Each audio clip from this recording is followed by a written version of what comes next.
इस science fiction कहानी की शुरुआत होती है उस समय को दिखाते हुए जब पृथ्वी पर एडवांस एलियंस ने हमला कर दिया था। चारों तरफ तबाही मची हुई थी क्योंकि इन सारी चीजों का इंसानों को पहले से अंदाजा नहीं था और इस तरीके से हमला करने के कारण डिफेंस फोर्सेस भी कुछ नहीं कर पा रही थी। लेकिन अच्छी बात तो ये होती है कि सारे देशों के मिलिट्री फोर्सेस एक हो गए और उन्होंने बहुत ही बहादुरी से उन सारे एलियन टेक्नोलॉजीज का सामना किया। हालांकि इतनी सारी तबाही और नुकसान झेलने के बावजूद भी इंसानों ने एकजुट होकर उन एलियंस की टेक्नोलॉजी को हरा ही दिया था। और अब यहाँ उस पूरे इंसिडेंट को बीते हुए 20 साल हो चुके होते हैं। सारे के सारे इंसान जो भी उनका नुकसान हुआ था और जितने भी शहर डिस्ट्रॉय हुए होते हैं वो उन्हें रिकवर करने लगे। अब इंसानी सभ्यता इतनी एडवांस हो चुकी है क्योंकि उन्होंने एलियंस की टेक्नोलॉजी अपने लिए यूज करना स्टार्ट कर दिया, जिससे कि वो स्पेस रिसर्च एक्सप्लोरेशन में भी काफी आगे बढ़ चुके होते हैं और कई सारे प्लैनेट्स पर जीवन बसा चुके होते हैं। लेकिन कहीं ना कहीं इंसानों को लगता था कि शायद वो एलियंस वापस भी आ सकते हैं, इसीलिए हमें अपनी प्रोटेक्शन के लिए तैयार रहना पड़ेगा। इसीलिए पूरी दुनिया की मिलिट्री फोर्सेस ने एकजुट होकर ESD नाम की ऑर्गेनाइजेशन बनाई। ये ऑर्गेनाइजेशन पूरे पृथ्वी की सिक्योरिटी करती थी और आसपास होने वाली सारी एलियन सिविलाइजेशन की घटनाओं पर नजर रखती थी। इस ऑर्गेनाइजेशन ने बहुत कम समय में काफी चीजें हासिल कर ली होती हैं जो पृथ्वी की डेवलपमेंट के लिए काफी यूजफुल हो सकती थी। एरिया 51 भी उन सारी चीजों के साथ मिल जाता है जहां पर यूएस वाले अपनी सीक्रेट रिसर्च किया करते थे। बड़े बड़े देश जो कि उस पूरे हमले में डिस्ट्रॉय हो चुके थे उन्हें अब एडवांस टेक्नोलॉजी से रिप्लेस कर दिया जाता है। जैसे कि वॉशिंगटन DC जो पूरी तरीके से तबाह हो चुका था वो अब पहले से काफी ठीक हो चुका होता है, जहां पर एलियन टेक्नोलॉजी यूज करके वहां की डेवलपमेंट की गई है। अब हमें ESD ऑर्गेनाइजेशन के एक हेड मेंबर जिनका नाम डेविड होता है वो दिखाया जा रहा था। डेविड अपने कर्नल के साथ मौजूद था जो बहुत ही इंपॉर्टेंट डिस्कशन के लिए एक जगह जा रहे होते हैं क्योंकि उन्हें स्पेस में कुछ अजीब तरीके की हलचल दिखाई दे रही थी। दरअसल वो एक ऐसी रिसर्च लेबोरेटरी में जाते हैं जहां उन्हें रियलाइज हुआ कि कई साल पहले जब वो सारे एलियंस मर रहे थे और खत्म होने वाले थे तो उन्होंने एक सिग्नल भेज दिया होता है अपने दूसरे प्लेनेट पर जो कि कई गैलेक्सी दूर मौजूद है। और शायद वो सिग्नल इतना पावरफुल था कि अब तक वो उनके प्लेनेट तक पहुंच गया होगा और ये भी हो सकता है कि उन सारे एलियंस की जो सिविलाइजेशंस हैं वो वापस से हमला करने आ सकती हैं। अब ये पूरे ESD को जो पूरी तरीके से कंट्रोल किया करता था वो ऑटोमेट हो जाता है, यानी कि जहां भी इस सिस्टम को एलियंस के संदेश या फिर थोड़ी सी भी क्लू मिलेंगे तो ये उसके ऊपर हमला कर देगा। अब अचानक एक दिन उन सभी को पता चला कि मून के ऊपर एक अजीब तरीके का पोर्टल ओपन हो गया है। उस पोर्टल के अंदर से कोई बड़ी सी गोली कलर की चीज बाहर निकल रही है जो कि मून के ऊपर लैंड करने वाली थी, लेकिन ESD के ऑर्गेनाइजेशन वालों ने उसे डिटेक्ट कर लिया एज अ एलियन। हालांकि डेविड उसके ऊपर फायर करने के लिए मना कर रहे थे क्योंकि प्रॉपर रिसर्च करने के बाद ही ये पता लगाया जा सकता था कि वो हमारे लिए खतरनाक है कि नहीं। लेकिन ESD के सोल्जर्स इसे बिल्कुल भी नहीं समझते और सीधा उस ब्लैक बॉल के ऊपर फायर कर देते हैं। ब्लैक बॉल पूरी तरीके से डिस्ट्रॉय होकर मून के ऊपर ही गिर गया था, जिससे कि सारे सोल्जर्स काफी ज्यादा खुश होते हैं क्योंकि उन्होंने एक एलियन को खत्म कर दिया और वो बिल्कुल भी नहीं चाहते थे कि ये सारे एलियंस पृथ्वी तक पहुंचे। लेकिन अब डीप इन्वेस्टिगेशन करनी होगी कि आखिरकार वो पोर्टल कहां से ओपन हुआ और उसके अंदर से निकला हुआ वो गोला क्या है। इसीलिए जेक और चार्ली नाम के सोल्जर्स जो अपनी टीम के साथ उस जगह पर जा रहे थे उन्हें मून पर इन्वेस्टिगेशन के लिए भेज दिया गया होता है। वो सभी तो उतरकर चेक करने लगे कि आखिर वो बड़ा सा गोला जिसे डिस्ट्रॉय कर दिया गया वो आखिर क्या चीज है और उसके अंदर क्या मौजूद था। लगातार ढूंढने पर उन्हें वो मलबा मिल चुका होता है, लेकिन उनके ठीक सामने एक बड़ी सी बॉल मौजूद थी जैसा कि उस पोर्टल में से अंदर आई होती है। अब अचानक उस पूरे सीन को टेलीकास्ट करते ही कई सारे लोगों के दिमाग में दर्द होने लगा। ये एक अजीब तरीके की वाइब्रेशन की वजह से हो रहा होता है जो स्पेस में से आ रही थी। जैक और चार्ली को कुछ हलचल दिखाई देती है, इसीलिए वो डीप स्पेस की तरफ देखने लगे। तभी अचानक उनके ठीक सामने एलियन की एक बहुत ही बड़ी स्पेसशिप आ जाती है। ये स्पेसशिप पिछले वाली एलियन स्पेसशिप से कई गुना बड़ी थी और तो और इसके पास इनविजिबल होने की एबिलिटीज भी होती हैं, यानी कि वो पहले से एडवांस हो चुके हैं। वो बड़ी सी स्पेसशिप जैसे जैसे अर्थ के करीब आ रही थी कई सारे लोगों के दिमाग में दर्द होने लगा था। दरअसल ये दर्द गिने चुने लोगों के दिमाग में हो रहा था और ये वो लोग थे जिन्होंने प्रीवियस एलियन अटैक में लड़ाई की थी और एलियंस का खात्मा किया था। सिर्फ इन्हीं लोग के दिमाग में ही उन वाइब्रेशंस की वजह से दर्द हो रहा होता है। लेकिन अब फिलहाल के लिए सभी को ये पता था कि उनकी पूरी सिविलाइजेशन काफी ज्यादा खतरे में है क्योंकि वो एलियंस वापस वापस आ चुके हैं, वो भी दुगनी टेक्नोलॉजी और बड़ी सी स्पेसशिप के साथ। जेक और चार्ली तो पूरी तरीके से कोशिश कर रहे थे कि वो मून पर मौजूद वो छोटे से गोले को अपने साथ लेकर जाएं। ये वही गोला होता है जो इससे पहले आए हुए स्पेसशिप में से निकला था और उस स्पेसशिप को बिना सोचे समझे डिफेंस सिस्टम ने डिस्ट्रॉय कर दिया था। जेक चार्ली अपना काम करते हैं और एक छोटे से रोवर की मदद से उस कंटेनर को लेकर जाते हैं पृथ्वी की तरफ। लेकिन अब यहाँ हमें दिखाया गया कि वो बड़ी सी स्पेसशिप चंद्रमा तक पहुंच चुकी है जो चंद्रमा के आधे भाग को डिस्ट्रॉय करने लगी थी। हालांकि जेक और चार्ली दुगनी स्पीड से एरिया 51 में पहुंच जाते हैं उस कंटेनर को लेकर जिसके अंदर एलियंस का एक छोटा सा पार्ट मौजूद था। चंद्रमा पर अब ESD के काफी सारे सिक्योरिटी सिस्टम मौजूद थे जो एक्टिवेट हो जाते हैं क्योंकि उन्होंने एलियन स्पेसशिप को अपनी टेरिटरी के अंदर आते हुए देखा था। हालांकि वो पूरी तरीके से तैयार हो रहे थे फायर करने के लिए, लेकिन तभी अचानक वो स्पेसशिप के एलियंस दुगनी तेजी से काउंटर फायर करके उस सिस्टम को ही डिस्ट्रॉय कर देते हैं। यानी कि ये सिस्टम उनके सामने कुछ भी नहीं था और अब वो स्पेसशिप लगातार पृथ्वी की तरफ बढ़ रही थी और जहां भी जाती वहां तबाही मचाती। साथ ही साथ हमें ये भी पता चला कि स्पेसशिप के अंदर खुद का एक ग्रेविटेशनल फोर्स है। उसी ग्रेविटेशनल फोर्स ऑफ इन्फ्लुएंस की वजह से सारे बिल्डिंग्स और सारे इंसान उसकी तरफ खींचे चले जा रहे थे। वो स्पेसशिप जिस भी शहर या फिर जिस भी देश के ऊपर से गुजरती वो पूरा का पूरा डिस्ट्रॉय होकर ऊपर की तरफ खींचा चला आता। ये इसीलिए हो रहा होता है क्योंकि इनकी ग्रेविटेशनल फोर्स ऑफ इन्फ्लुएंस पृथ्वी की ग्रेविटी से काफी ज्यादा होती है। एलियंस की स्पेसशिप इसी तरीके से डिस्ट्रॉय करते हुए पैसिफिक ओशियन में चली गई और अचानक से पृथ्वी के अंदर छेद करने लगी। ये छेद इसीलिए कर रहे होते हैं ताकि वो पृथ्वी के अंदर मौजूद सारा लावा और सारी एनर्जी एब्जॉर्ब कर ले और उनकी स्पेसशिप को काफी सारा फ्यूल मिल सके। ये प्रोसेस तब तक चलता रहेगा जब तक पृथ्वी के अंदर से सारी एनर्जी खत्म नहीं हो जाती। अब यहाँ इंसान जो इतने सालों से सोच रहे थे कि वो एलियंस से लड़ लेंगे और उनके पास उतनी टेक्नोलॉजी मौजूद है, लेकिन यहाँ तो एलियंस उनसे कई गुना ताकतवर और कई गुना आगे बढ़ चुके होते हैं टेक्नोलॉजी के मामले में और पृथ्वी को पूरी तरीके से खत्म कर रहे होते हैं बिल्कुल किसी चींटी की तरह। उनकी स्पेसशिप ने पृथ्वी के आधे से ज्यादा भाग को कवर कर लिया था और एनर्जी की तलाश में पृथ्वी के अंदर खुदाई करते जा रहे थे। अब हमें यहाँ डेविड और बाकी सारे ऑफिसर्स को दिखाया गया जिन्हें पता चलता है कि उनके पास तो एक एलियन आ चुका है जो कि काफी खतरनाक था। ये उन्हीं एलियंस में से एक होता है जिसने कि उनके एक मेंबर को पकड़ लिया और उसके थ्रू बताने लगा कि आखिरकार प्रॉब्लम क्या हो रही है। वो एलियन उस आदमी के थ्रू बताता है कि हम सभी तो वर्कर्स हैं, हमारी रानी जिस तरीके से कहती थी हम वही ऑर्डर्स फॉलो करते थे। यानी कि जिस तरीके से मधुमक्खियों की रानी होती है और बाकी वर्कर्स उसे फॉलो करते हैं उसी तरीके से इन एलियंस में भी होता था। तो ये सारे हमले और ये सारी चीजें वो अपनी रानी के कहने पर कर रहे थे। वो एलियंस ये सारी बातें बताने के बाद वहां से चले जाते हैं, लेकिन अब यहाँ डेविड और बाकी सारे लोगों को ये तो पता चल चुका था कि अगर वो क्वीन को भी मार दें तो ये सारे एलियंस उसके कमांड फॉलो करना बंद कर देंगे और फिर हमें इनके ऊपर हमला करने के लिए बड़ी आसानी हो जाएगी। वो सारे एलियंस लगातार हमला करते ही जा रहे थे, इसीलिए वो सारे डिफेंस फोर्स के सोल्जर्स उनके ऊपर पलटवार करने लगे। हालांकि इससे ज्यादा कुछ फर्क नहीं पड़ता क्योंकि एलियंस की सेना उनसे कई ज्यादा थी और कई ज्यादा पावरफुल भी थी। सारे देशों के सोल्जर्स एकजुट होकर उनसे मुकाबला तो करते हैं, लेकिन कुछ ही समय के अंदर उन्हें एहसास हो चुका था कि वो जीत नहीं सकते क्योंकि उनके पास इतने एडवांस वेपन्स नहीं थे जिस तरीके से एलियंस के पास होते हैं। यानी कि 20 साल के ड्यूरेशन में उन एलियंस ने भी खुद को काफी ज्यादा अपग्रेड कर लिया है और ह्यूमंस ऐसा समझ रहे थे कि अगर हम एक बार एलियंस को हरा सकते हैं तो दूसरी बार भी कर सकते हैं, पर शायद अभी ये सारी चीजें उनके लिए नेगेटिव साबित हो रही थी। आधे से ज्यादा सोल्जर्स की आर्मी खत्म हो चुकी होती है, इसीलिए उन्हें पीछे हटना पड़ा। वहीं अब हमें एरिया 51 में दिखाया जाता है जिसके पास वो कंटेनर मौजूद था जिसे कि जेक और चार्ली मून पर से लेकर आए थे।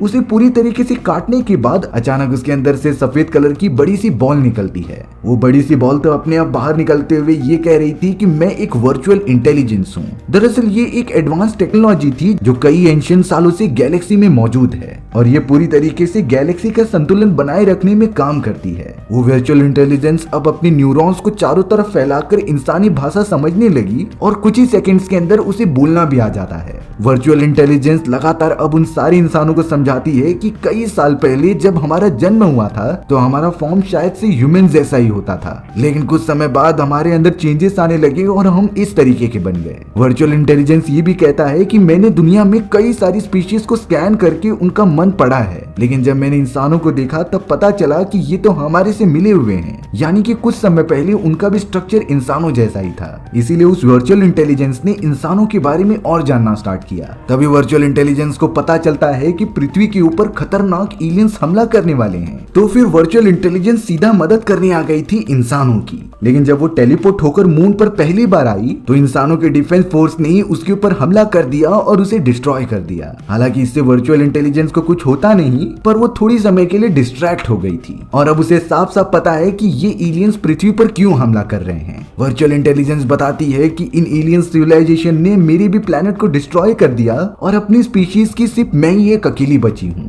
ये एलियंस जिस भी प्लेनेट पर हमला करते उसकी पूरे एनर्जी सोर्स एब्जॉर्ब कर लेते, क्योंकि प्लेनेट के कोर के अंदर ही मौजूद सारी एनर्जी होती है जिससे कि उन एलियंस की स्पेसशिप को काफी पावर मिलती थी और वो इसी एनर्जीज की मदद से काफी एडवांस वेपन्स भी बना सकते थे। इसीलिए ये रीजन होता है कि वो सारे एलियंस पृथ्वी के अंदर छेद कर रहे हैं उसकी ऊर्जा एब्जॉर्ब करने के लिए। वो सारे एलियंस अब ढूंढकर वर्चुअल इंटेलिजेंस को भी खत्म करना चाहते हैं क्योंकि वही उनकी दुश्मन है। हालांकि अब वो वर्चुअल इंटेलिजेंस इंसानों को कह रही थी कि मेरे पास एक ऐसा प्लेनेट मौजूद है जहां पर मैं सारे बचे हुए लोगों को लेकर जा सकती हूँ और वहां पर मैंने ऊर्जा की मदद से एलियंस से लड़ाई करने के लिए कई सारे वेपन्स क्रिएट करने के लिए बताए हैं, जिससे कि मैं ऐसी टीम बना रही हूँ जो एलियंस को खत्म कर सके। लेकिन फिलहाल के लिए हमें पृथ्वी को बचाना होगा, नहीं तो इसके जैसा कोई भी प्लेनेट इस ब्रह्मांड में बचेगा ही नहीं। अब जाकर उन सारे इंसानों को रियलाइज हो रहा था कि जिस स्पेसशिप के ऊपर उन्होंने पहले हमला किया होता है वो एक्चुअली में उनकी मदद करने के लिए यहाँ पर टेलीपोर्ट हुई थी और अब इसे गलती की वजह से ही वो सारे बड़े बड़े और खतरनाक एलियंस यहाँ पर आने में कामयाब हो चुके हैं, जो अब लगातार पृथ्वी के कोर में घुसते चले जा रहे हैं वहाँ की एनर्जी एब्जॉर्ब करने के लिए। वर्चुअल इंटेलिजेंस ने बताया कि मैं इतने समय से अपने आप को डीएक्टिवेट करके रखी थी, लेकिन अब एक्टिवेट करने की वजह से उन एलियंस की क्वीन को मेरी लोकेशन का पता चल चुका होगा, इसीलिए वो मुझे यहाँ पर पकड़ने और मारने के लिए जरूर आती होगी। डेविड तो उस वर्चुअल इंटेलिजेंस से पूछने लगा कि क्या अगर हम उस एलियंस की क्वीन को खत्म कर दें तो ये सारी चीजें ठीक हो सकती हैं। वर्चुअल इंटेलिजेंस साफ साफ कहती है कि एलियन क्वीन को खत्म करना नामुमकिन है क्योंकि वो बहुत सारी एनर्जी से घिरी पड़ी हुई है, लेकिन अगर तुम सब ये करने में कामयाब हो गए तो कोई भी एलियंस उस एलियन क्वीन से कमांड नहीं ले पाएगा और जिस प्लेनेट से ये सारे एलियंस आए हैं वहाँ की क्वीन उन्हें वापस बुला लेगी, यानी कि फिर तुम्हारी पृथ्वी बच सकती है। इसीलिए अब डेविड और बाकी सारे लोग ये तय करते हैं कि वो किसी भी तरीके से एलियन क्वीन को खत्म करेंगे। भले ही ये चीजें नामुमकिन लग रही थी, लेकिन उन्हें कुछ तो करना ही होगा अपनी पृथ्वी को बचाने के लिए। और उन लोगों को यह भी समझ गया था कि आखिरकार एलियन क्वीन क्यों इस वर्चुअल इंटेलिजेंस को पाना चाहती है, क्योंकि वो इसकी मदद से उस प्लेनेट तक पहुंचना चाहती थी जहां वर्चुअल इंटेलिजेंस ने अपनी बाकी सिविलाइजेशंस को छुपा कर रखा है। इसीलिए वो एलियन क्वीन पूरी कोशिश करेगी इस वर्चुअल इंटेलिजेंस को हथियाने के लिए, यानी कि अब इंसानों को खुद की प्रोटेक्शन करने के साथ साथ इस वर्चुअल इंटेलिजेंस को भी बचा कर रखना होगा उस खतरनाक एलियन क्वीन और उसकी पूरी आर्मी से। डेविड और बाकी सारे सोल्जर्स ने ये डिसाइड किया था कि वो एलियन क्वीन को चकमा देंगे। वो जल्द से जल्द प्रेसिडेंट और सरकारी हस्ताक्षर लेकर ये प्लान बना रहे होते हैं कि उस वर्चुअल इंटेलिजेंस में से जो सिग्नल बाहर निकल रहे हैं उसी के जैसे हम एक नकली सिग्नल बनाएंगे ताकि हम एलियन क्वीन को चकमा देकर उसके ऊपर हमला कर दें और उसे खत्म कर दें। ये सारी बातें समझने के बाद सभी के सभी सोल्जर्स इकट्ठा होने लग जाते हैं और गोला बारूद वहां पर लाने लगते हैं। इन्हीं डायनामाइट और बॉम्ब्स की मदद से वो एलियन क्वीन को खत्म करना चाहते थे, लेकिन बात ये थी कि जो भी ये सारे बॉम्ब्स क्वीन के ऊपर गिराएगा उस सोल्जर की भी मृत्यु हो जाएगी। हालांकि ये काम बहुत ही ज्यादा मुश्किल था, लेकिन फिर भी पूर्व प्रेसिडेंट जिनका नाम थॉमस होता है, और थॉमस ने तो प्रीवियस हमले में भी काफी ज्यादा मदद की थी, वो अब अपनी जान की कुर्बानी देने के लिए तैयार हो जाते हैं इस मिशन को कंप्लीट करने के लिए। अब एक फेक सिग्नल बनाने के कारण वो एलियन क्वीन एक बड़े से कवच में बैठकर वापस आ चुकी होती है। तभी थॉमस ने मौका देखकर उस पूरे धमाकेदार बॉम्ब्स को क्वीन के ऊपर गिरा दिया, जिसमें कि एक बड़ा सा धमाका हुआ और वहां पर सारे लोग खत्म हो गए। सारे सोल्जर्स खुश हो रहे होते हैं क्योंकि इसमें शायद एलियन क्वीन की भी मौत हो चुकी है, लेकिन फिर पता चलता है कि एलियन क्वीन अभी तक मरी नहीं, बल्कि उसके चारों तरफ एक इनविजिबल वॉल थी जिससे कि उसे कोई भी चोट नहीं पहुंचा सकता था। और अब वो दुगनी तेजी से चारों तरफ फैलने लगी जिससे कि वो उस व्हाइट बॉल को ढूंढ ले। उसे तो उस वर्चुअल बॉल का सिग्नल भी मिल जाता है जो एरिया 51 में रखा हुआ था। एलियन क्वीन ने तुरंत ही हाथ डाला और एरिया 51 को डिस्ट्रॉय करते हुए उस बॉल को भी ले लिया। और अब शायद एलियन क्वीन इसी वर्चुअल बॉल की मदद से उस प्लेनेट के बारे में भी पता लगा लेगी जहां पर वो सिविलाइजेशन मौजूद है जो कि एंशिएंट समय से जिंदा हैं और एलियंस के खिलाफ प्लानिंग कर रहे हैं। लेकिन यहाँ एलियन क्वीन जैसे ही आगे बढ़ती तभी वहाँ कुछ बहादुर सोल्जर्स अपनी फाइटिंग जेट लेकर आ जाते हैं जो लगातार हमला करने लगे थे। हालांकि एलियन क्वीन के चारों तरफ एक सुरक्षा कवच बना होता है लेकिन पूर्व प्रेसिडेंट जिनका नाम थॉमस था और उन्होंने अपनी जान की कुर्बानी दे दी, उनकी बेटी बहुत ही ज्यादा गुस्सा होकर डायरेक्टली हमला करने लगी। वो तो एक ही जगह पर हमला करते जा रही थी जिससे कि एलियन क्वीन का कवच थोड़ी देर के लिए गायब हो जा रहा था। प्रेसिडेंट की बेटी सभी लोगों में ये शेयर कर देती है कि एक जगह पर हमला करने से वो कवच निकल जाता है, इसीलिए अब सारे सोल्जर्स इसी वे में हमला करने लगे और एलियन क्वीन के कवच को काफी कमजोर कर दिया। एक समय ऐसा आता है जब एलियन क्वीन का कवच पूरी तरीके से टूट गया और एलियन क्वीन को काफी ज्यादा डैमेज भी हो रहा था। इस बात से एलियन क्वीन काफी गुस्सा हो गई और उन सोल्जर्स पर भी हमला करने लगी। प्रेसिडेंट की बेटी जो एक सोल्जर थी, उसके फाइटिंग जेट को काफी नुकसान पहुंचा होता है और वो तो डायरेक्टली नीचे आकर डिस्ट्रॉय हो गई। हालांकि इसमें प्रेसिडेंट की बेटी की जान नहीं गई होती, पर वो कैसे भी करके एक सेफ जगह पर पहुंच जाती है। लेकिन बाकी सोल्जर्स इस तरीके से पीछे नहीं हट रहे थे, वो भी लगातार एलियन क्वीन के ऊपर हमला करते हुए उसके कवच को पूरी तरीके से तोड़ देते हैं और उसके आउटर स्ट्रक्चर को भी काफी नुकसान पहुंचाते हैं। इसीलिए अब एलियन क्वीन ने अपनी प्रोटेक्शन के लिए कई सारे यूएफओस को अपने चारों तरफ घुमाना स्टार्ट कर दिया था, जिससे कि कोई भी उसे मार न पाए और वो एकदम सुरक्षित रहे। लेकिन तब तक कई सारे सोल्जर्स उसके ऊपर हमला करते जा रहे थे एक ही पोजीशन पर जहां उसका दिल होता है, और इस तरीके से हमला करने के कारण उसके दिल में काफी ज्यादा चोट पहुंची और वो काफी कमजोर हो जाती है। एलियन क्वीन अब पूरी तरीके से खत्म हो गई, जो कि जमीन पर गिरकर अपना दम तोड़ देती है। एलियन क्वीन के मरने के बाद आसपास घूम रहे सारे के सारे ड्रोन्स और यूएफओ पूरी तरीके से आउट ऑफ कंट्रोल हो जाते हैं और वो लगातार जमीन पर गिरकर डिस्ट्रॉय होते चले जा रहे थे। यानी कि इंसानों ने आखिरकार एलियन अटैक को दूसरी बार रोक दिया है और वो इसमें पूरी तरीके से कामयाब हो चुके हैं। एलियंस की वो एडवांस और बड़ी सी स्पेसशिप जो कि पृथ्वी के अंदर छेद करके एनर्जी एब्सॉर्ब करती जा रही थी, वो भी अपना प्रोसेस रोक देती है और वापस स्पेस की तरफ जाने लगती है, क्योंकि ऑब्वियसली ये रानी खत्म होने के बाद एलियंस के प्लेनेट पे जो बाकी रानियां होती हैं, उन्होंने बाकी लोगों को वापस बुला लिया था, जिससे कि स्पेसशिप पूरी तरीके से दूर चली गई और पृथ्वी वापस से सुरक्षित हो जाती है। हालांकि इस पूरे हमले में पृथ्वी वालों और इंसानों को काफी नुकसान झेलना पड़ा और अब डेविड यहाँ पर अपने सोल्जर्स को कहता है कि इसके आगे अगर एक भी बार हमला हुआ तो हम उसे कंट्रोल नहीं कर पाएंगे और पृथ्वी पूरी तरीके से डिस्ट्रॉय होकर ही रहेगी। तभी हमें उन सभी का एक वैज्ञानिक दिखाया जाता है जो कि इशारा कर रहा था उस वर्चुअल इंटेलिजेंस की तरफ, क्योंकि यही है जो हमें पूरी तरीके से प्रोटेक्ट कर सकता है उन एलियंस के आने वाले हमलों के लिए, क्योंकि इस वर्चुअल इंटेलिजेंस के पास पूरी आइडियाज मौजूद थे कि किस तरीके से एडवांस टेक्नोलॉजी वर्क करती है। और अब तो ये अच्छी बात थी कि जो भी एडवांस ड्रोन्स और यूएफओस वो एलियन क्वीन अपने साथ लेकर आई थी, वो पृथ्वी पर ही मौजूद है, जिससे कि इंसान उसके अंदर मौजूद एलियन टेक्नोलॉजीज को अच्छे से स्टडी कर सकते हैं। और एलियंस जिस तरीके से अपडेट हो चुके थे, वो अपने आप को भी अपडेट करके प्रोटेक्ट करने का सारा प्रोसेस भी स्टार्ट कर देंगे। उस वैज्ञानिक का यही राय होता है कि हमें इस वर्चुअल इंटेलिजेंस के साथ हाथ मिला लेना चाहिए और अपने कई सारे सोल्जर्स भेजने चाहिए इसके प्लेनेट पर, ताकि वो एडवांस स्किल्स सीख पाए, जिससे कि हम आने वाले एलियन अटैक को अच्छी तरीके से रोक सकते थे। वो वर्चुअल इंटेलिजेंस भी इन सारी चीजों के लिए राजी हो गई और अब वो इंसानों की एक बहुत ही बड़ी टीम को अपने प्लेनेट पर टेलीपोर्ट करके लेकर जाएगी। ये सारी चीजें एक तरीके से इंसानी सभ्यता के डेवलपमेंट का नया तरीका थी